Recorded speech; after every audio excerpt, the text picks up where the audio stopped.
Hola a todos, yo soy el profesor Pedro Pilucini del Departamento de Fisiología de la Facultad de Medicina de la Universidad de los Andes. En este espacio abordaremos los mecanismos moleculares a través de los cuales se forman los diferentes tipos de vesículas. Antes de la descripción con los detalles de la formación de cada uno de los tipos de vesículas, es bueno recordar desde dónde parten, desde qué membrana donadora parten esas vesículas. Comenzando nuestra descripción desde el retículo endoplásmico, observamos que las vesículas que parten desde el retículo endoplásmico están cubiertas por un sistema que en general se denomina COP2. Esas vesículas son direccionadas hacia la parte cis del aparato de Golgi, dependiendo si el aparato de Golgi está cercano al retículo endoplásmico o forma una membrana intermedia denominada vesicular tubular cluster, si la membrana de Golgi, si la parte de cis Golgi está muy alejada del retículo endoplásmico. Tenemos por otra parte que desde el aparato de Golgi, entre sus distintas cisternas retrógradamente, se forman vesículas recubiertas por el sistema de COP1 y estas van hacia retrógradamente entre las diferentes pilas de Golgi y se direccionan también hacia el retículo endoplásmico y también van anterogradamente entre las diferentes pilas de Golgi. Y tenemos por último las vesículas recubiertas por clatrina que emergen desde la membrana plasmática hacia Golgi y también emergen desde trans-Golgi hacia el endosoma temprano y tardío. En este esquema tenemos cómo se ensamblan generalmente esos sistemas y observamos que están compuestos por proteínas que son reconocidas por proteínas adaptadoras, que estas pueden ser transmembranales o pueden ser proteínas solubles que tienen una señalización específica y que se unen a receptores específicos. A su vez observamos aquí cómo están contenidas en esa membrana donadora que está formando la vesícula unas proteínas denominadas GTPasas monoméricas y otras proteínas denominadas Bispnr. Todas estas proteínas, independientemente del sistema al que pertenezcan, se ensamblan dentro de la membrana, alrededor, mejor dicho, de la membrana de la organela donadora. Ok, comenzamos nuestra descripción partiendo desde el retículo endoplásmico y vamos a describir los pasos moleculares que llevan a la formación de las vesículas recubiertas por COP2. Primeramente, tenemos que la GTPasa monomérica que forma parte del sistema de COP2 está libre en el citoplasma. Todas las GTPasas monoméricas que forman parte del transporte vesicular están libres en el citoplasma. Vemos nosotros cómo esta GTPasa monomérica tiene una parte o un dominio el cual puede ser insertado en la membrana, pero necesita cambiar de configuración de GDP, como normalmente se encuentra soluble en el citoplasma, a GTP para poder exponer ese dominio anfifílico que se puede insertar en la membrana del compartimiento donador. En este caso, el compartimiento donador es la membrana del retículo endoplásmico. Para que esto ocurra, se necesita una proteína que funge como un factor intercambiador de guanina.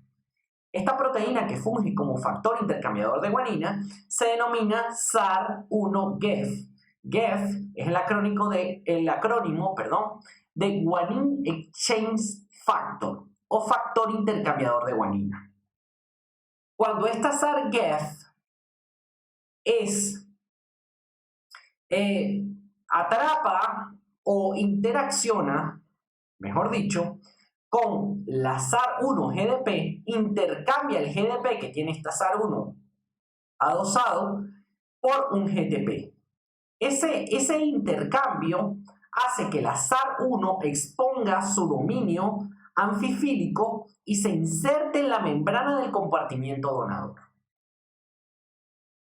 A su vez, el receptor que se une a una proteína que tiene una señalización de clasificación que dice que tiene que ir fuera del retículo endoplásmico hacia el ciclo exocítico de la vesícula, o puede ser una proteína que pertenezca al aparato de Golgi, ¿verdad? Se asocia con ese receptor y cambia la configuración del receptor. A su vez, ese receptor, al cambiar su configuración, se asocia con una proteína denominada SEC24. Y esta proteína SEC24 viene asociada a una proteína denominada SEC23 que se une a la GTPasa monomérica que acaba de insertarse en la membrana. Aquí hay que hacer un paréntesis, porque para que se forme esa vesícula recubierta por esa COP2, todo esto tiene que coincidir. Y tiene que generarse una coincidencia entre todos esos factores para que pueda la SEC24 y la SEC23 acoplarse a tanto ese receptor que lleva a la proteína que va a ser transportada, como a la GTPasa monomérica SAR1 en configuración GTP. Luego que esto ocurre, ¿verdad?, son acopladas a estas SEC23 y SEC24 unas proteínas que forman el recubrimiento externo de la COP2 que se denominan SEC13 y SEC31. Vemos entonces cómo hay un recubrimiento interno que son proteínas adaptadoras de esas SEC13 y SEC31 que formarían el recubrimiento externo. Eso hace que se forme la vesícula recubierta por COP2. Aquí tenemos en este esquema cómo vemos nosotros el retículo endoplásmico y cómo está la SAR guanine chain factor adosada a la membrana de ese compartimiento donador.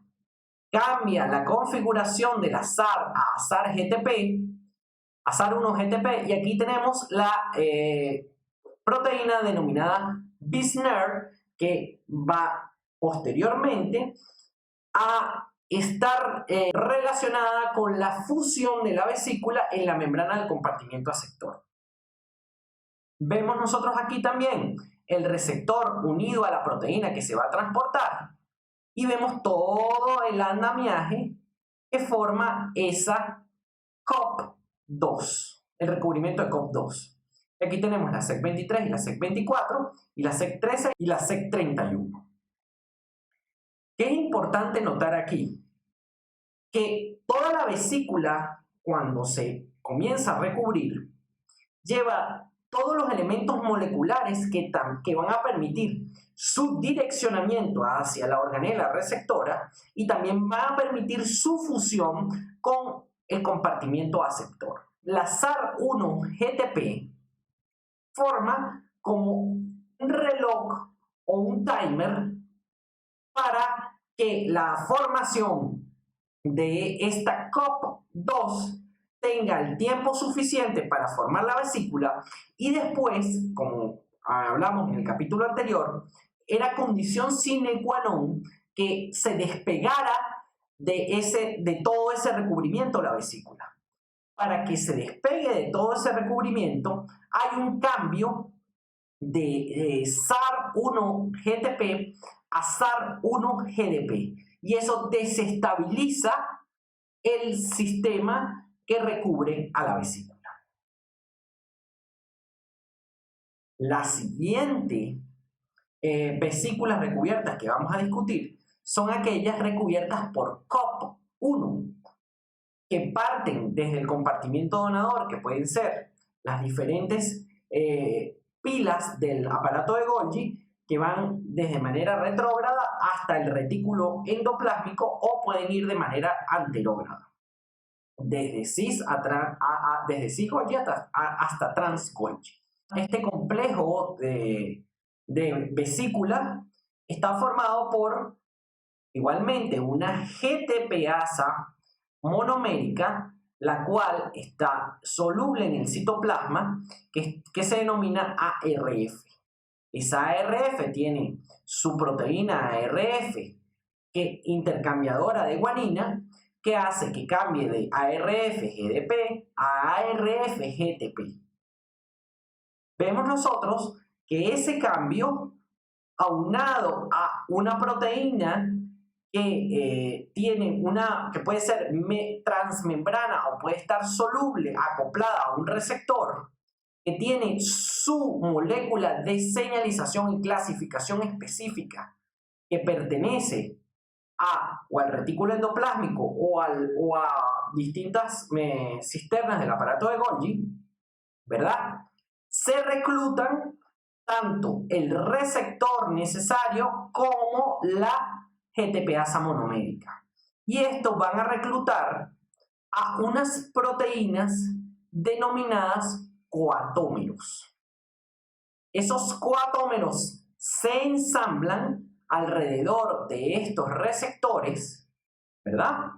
Junto con la GTPasa monomérica, en conformación GTP. A su vez, observamos aquí que esa GTPasa monomérica también es ensamblada con una proteína que induce el cambio de GTP a GDP, pero en un momento posterior a la formación de la vesícula recubierta por COP1. Todo esto hace que se deforme la membrana del compartimento donador y se forme la vesícula. Y esta vesícula será transportada hacia la molécula del compartimiento aceptor específica. Siguiendo con nuestra descripción, tenemos por último las vesículas recubiertas por clatrina. Igualmente, tenemos el receptor. En esta membrana no está especificado, pero también estas vesículas recubiertas utilizan una GTPasa monomérica denominada ARF, al igual que la utiliza la COP1. Vemos entonces que está el receptor en primera instancia, luego el receptor se une a la proteína cargo específica que tiene la señal para ser transportada hacia el lugar específico, y estos se unen a unas moléculas denominadas proteínas adaptadoras que posteriormente reclutan a unas proteínas denominadas triskeliones. Los triskeliones son lo que se describen como los monómeros de clatrina. Y todo esto unido hace que se forme esa vesícula recubierta por clatrina, que posteriormente es cortada en la evaginación por otros complejos denominados dinamina, y se forma la vesícula. Posteriormente a la formación de esa vesícula, pues se quita el recubrimiento, en parte por la acción o el cambio de la proteína ARF a ARF-GDP, y en parte por otras proteínas que vamos a ver más adelante, que se denominan HSC70 y auxilina. Y queda la vesícula formada que ya no está recubierta y que está lista para ser unida al compartimiento aceptor. Teniendo en cuenta la serie de pasos que se necesitan, vemos nosotros cómo para unirse a esos receptores se necesitan primero la señal que induzca el cambio de esos receptores. A su vez, se necesita que las proteínas adaptadoras reconozcan exactamente de dónde viene la membrana donadora, y nosotros teníamos en cuenta que las membranas donadoras eran reconocidas o su identidad estaba dada por los inositoles. En este caso, se ejemplifica en la imagen una señal endocítica. ¿Por qué sabemos nosotros que es una señal endocítica? Porque el inositol que está en la membrana es el inositol 4,5-bifosfato. Cuando está el inositol 4,5-bifosfato junto con los receptores que cambian la configuración necesaria para que se una esta proteína denominada AP2, y además está también la GTPasa, que en el caso de la clatrina es la ARF, todos esos factores cuando coinciden reclutan a esta proteína denominada AP2, que en el acrónimo sería Adaptor Protein tipo 2, la cual cambia su configuración y se adapta perfectamente tanto al inositol de la membrana donadora como a los receptores que tienen la señal para la formación de la vesícula.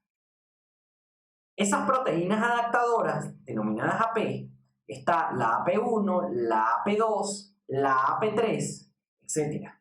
Y son proteínas que forman heterotetrámeros, es decir, que está formado por 4 subunidades diferentes.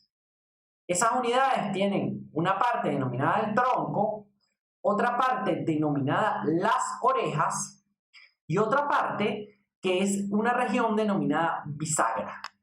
Hay diferentes AP dependiendo de dónde salgan. Por ejemplo, en Trans-Golgi, la proteína adaptadora que forma vesículas recubiertas por clatrina que va de Trans-Golgi hasta el endosoma tardío,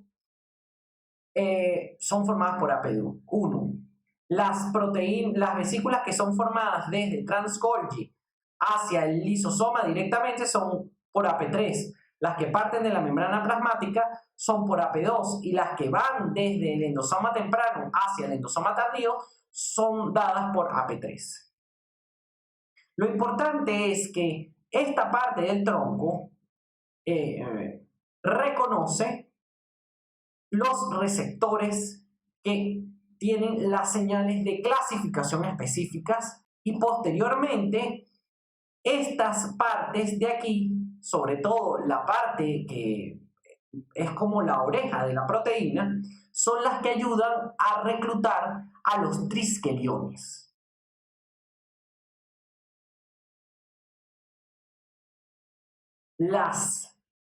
Los triskeliones son proteínas las cuales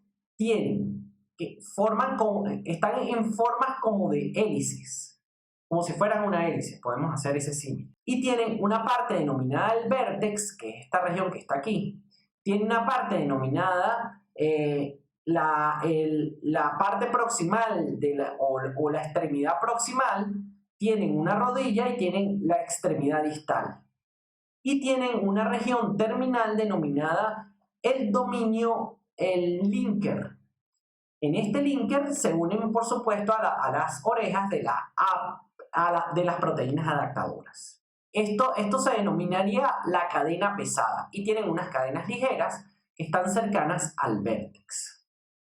Cuando se forman vesículas recubiertas por clatrina, observamos nosotros que forman figuras geométricas que son pentágonos o hexágonos en su configuración cuando estos triskeliones se empiezan a polimerizar. Vemos que en las puntas de esos hexágonos o pentágonos están los vértex de los triskeliones. Específicamente, esas proteínas denominadas triskeliones, ¿verdad?, formadas por tanto las subunidades pesadas como las subunidades ligeras, se polimerizan luego que el receptor haya cambiado su configuración se hayan unido las proteínas adaptadoras a ese receptor, que se unen al receptor, también a la GTPasa monomérica, y reconocen específicamente al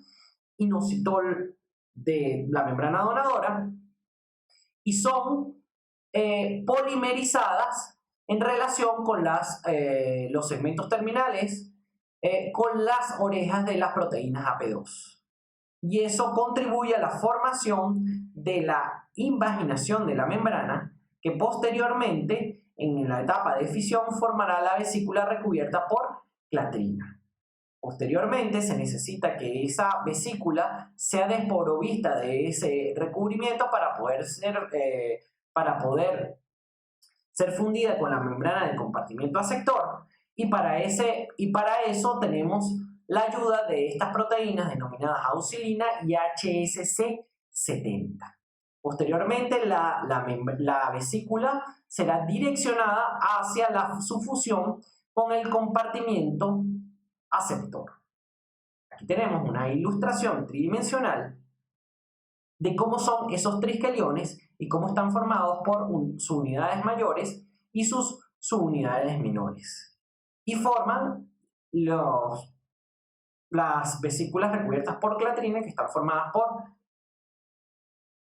figuras tridimensionales geométricas que son pentágonos o hexágonos. Vemos nosotros cómo esos triskeliones se unen a las orejas de la AP2, y esas AP2 están unidas a los receptores de las proteínas que van a ser transportadas. Dependiendo de la unión de esa AP2 con las proteínas a ser transportadas, pues cambia su configuración y recluta a los triskeliones de las moléculas de clatrina. Observamos cómo en este video, cómo posteriormente a formada la vesícula recubierta por clatrina, son las proteínas HSC70 y auxilina, contribuyen a despegar la relación de esas clatrinas entre sí y con las proteínas adaptadoras.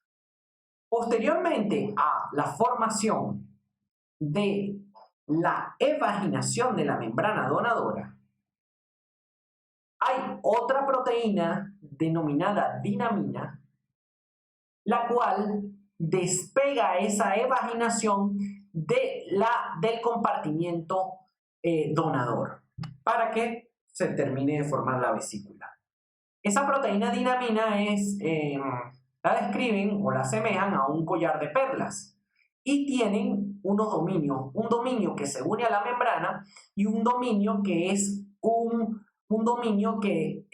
es capaz de escindir una molécula de GTP que le aporta la energía para hacer ese proceso. ¿Qué se hace? Pues sella la membrana del compartimento donador y sella la membrana de la vesícula con una especie de corte. Finalmente, tenemos todo el proceso de la formación de las vesículas recubiertas por clatrina desde su interacción con la membrana en esta animación. Aquí, ¿qué observamos? Observamos las proteínas AP2, que ya se han unido a la proteína de cargo específica, al receptor de la proteína de cargo específica. Y vemos nosotros cómo esa AP2 recluta los triskeliones. Esos triskeliones posteriormente se ensamblan y forman la vesícula recubierta por clatrina. Cuando se está formando, se necesita separar de la membrana del compartimento donador, y es donde se pega la proteína denominada dinamina, la cual separa las membranas tanto del compartimento de la vesícula recién formada del compartimento donador. Posteriormente, la clatrina, toda esta vesícula formada, se le pegan esas proteínas denominadas auxilina y HSC70, que contribuyen a separar los triskeliones entre sí y de las proteínas adaptadoras. Y eso hace que se quite el recubrimiento por parte de esos triskeliones y dejen a la vesícula desnuda. Esa vesícula posteriormente, por mecanismos moleculares que veremos en el próximo apartado, será direccionada a través, a través del sistema de citoesqueleto hacia la membrana del compartimiento aceptor, donde se fundirá y liberará su contenido. Como conclusión de este segmento tenemos que para la formación de una vesícula recubierta son necesarios varios factores de coincidencia. Número 1. Las proteínas a ser transportadas, que denominamos proteínas carga. Número 2. Los receptores de esas proteínas carga. Número 3. Los fosfatidilinositoles, que le dan la identidad a la membrana. Número 4. Las proteínas adaptadoras, que dependiendo de los sistemas, pues varían de configuración. Número 5. Las GTPasas monoméricas. También son necesarias unas proteínas denominadas BISNER y unas proteínas denominadas RAB, que veremos en el próximo apartado. La célula utiliza distintos recubrimientos proteicos para la formación de vesículas, dependiendo de la ubicación de la membrana donadora. Y para que la vesícula recién formada se pueda unir con la membrana aceptora, debe perder el recubrimiento que formó la vesícula como tal. Y ya vimos los mecanismos moleculares. Bueno, esto ha sido todo por este segmento. Espero que haya sido de su provecho y nos veremos en una próxima oportunidad en donde discutiremos sobre los mecanismos a través de los cuales las vesículas son direccionadas hacia la membrana del compartimiento aceptor y cómo es la interacción proteica y los mecanismos moleculares específicos involucrados en cada paso. Muchísimas gracias por su atención.